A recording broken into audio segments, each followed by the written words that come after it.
चाहता है, बोला नहीं बचाना है, सब कौड़ियां मर जाएगी। अगर हमने इनको नहीं बचाया तो ये मर जाएगी, कुछ ना कुछ तो करना होगा। तो बोलता फिर ठीक है, तूने इनको बचाना है तो तुझे भी मकौड़ी बनना पड़ेगा इनको बचाने के लिए। लेकिन अफसोस वो इंसान जो था वो मकौड़ी नहीं बन पाया। और जो क्रिसमस है वो भी कुछ ऐसी ही कहानी है। इंसान नरक के रास्ते पर जा रहा था, मृत्यु के रास्ते पर जा रहा था। इंसान को कोई समझ नहीं थी कि वो क्या करे। परमेश्वर ने देखा कि इंसान अपने बचाव के लिए खुद से बड़ी कोशिशें कर रहा है, लेकिन इंसान अपने आप को नहीं बचा सकता। तो परमेश्वर ने क्या किया, खुद मनुष्यों के बीच में मनुष्य बन के आ गया। जब हम बाइबल को देखते हैं, परमेश्वर के वचन में लिखा हुआ है कि उसने मनुष्य का स्वरूप धारण कर लिया, उसने अपने आप को जीरो कर दिया, उसने स्वर्ग को छोड़ दिया और वो इंसान बन के इंसानों के बीच में आ गया। और जब हम बाइबल को पढ़ते हैं, प्रभु यीशु मसीह 3.5 साल तक मनुष्यों के बीच में मनुष्य बनकर सेवा करता रहा। ऐसा नहीं है कि 2024 साल पहले यीशु मसीह का जन्म हुआ। जब हम बाइबल को पढ़ते हैं तो बाइबल हमें बताती है कि वो था, वो है और वो आने वाला है। यूहन्ना रचित सुसमाचार उसके 1 अध्याय में लिखा हुआ है, आदि में वचन था और वचन परमेश्वर के साथ था और वचन ही परमेश्वर था। सब कुछ वचन के द्वारा पैदा हुआ। जो कुछ हमें दिखता है वो भी वचन के द्वारा पैदा हुआ, जो कुछ हमें नहीं दिखता वो भी वचन के द्वारा पैदा हुआ। आदि में वचन था और वचन कौन था? परमेश्वर था। बोलो वचन कौन था? सब बोलो वचन कौन था?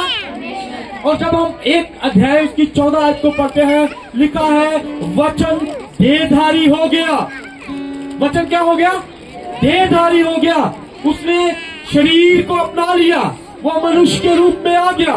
तो क्रिसमस के टाइम जब हम सेलिब्रेशन कर रहे हैं तो यीशु मसीह के मनुष्य के रूप में आने को हम सेलिब्रेट कर रहे हैं। वो परमेश्वर जो था, जो है, जो आने वाला है, उसने मनुष्य का रूप धारण कर लिया। क्यों धारण किया मनुष्य का रूप?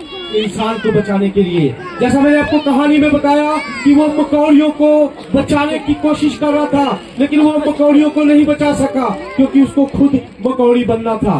अब परमेश्वर ने देखा, अगर मुझे इंसान को बचाना है तो मुझे खुद इंसान बनना पड़ेगा। और इंसान के रूप में परमेश्वर इस दुनिया में आ गए। बाइबल कहती है परमेश्वर ने जगत से ऐसा प्रेम किया कि उसने अपने इकलौते पुत्र प्रभु यीशु मसीह को इस दुनिया में भेजा। हर एक जो कोई उसके पुत्र यीशु मसीह के ऊपर विश्वास करता है वो नाश नहीं होगा बल्कि हमेशा की जिंदगी पाएगा। Hallelujah, hallelujah. परमेश्वर ने अपने पुत्र को क्यों भेजा? कि जो कोई भी उसके ऊपर विश्वास करे वो नाश ना हो। परमेश्वर इसलिए इस दुनिया में मानव बन के आ गए कि वो इंसान को नाश होने से बचाना चाहते थे। लेकिन आज इंसान नाश हो रहा है, अलग अलग बातों में नाश हो रहा है। कुछ लोग बुरी बातों में पड़े हुए हैं, नशे करके बर्बाद हो रहे हैं, जादू टोने करके बर्बाद हो रहे हैं, अंधविश्वास करके बर्बाद हो रहे हैं। लेकिन प्रभु जो है वो हमें बचाने के लिए आया।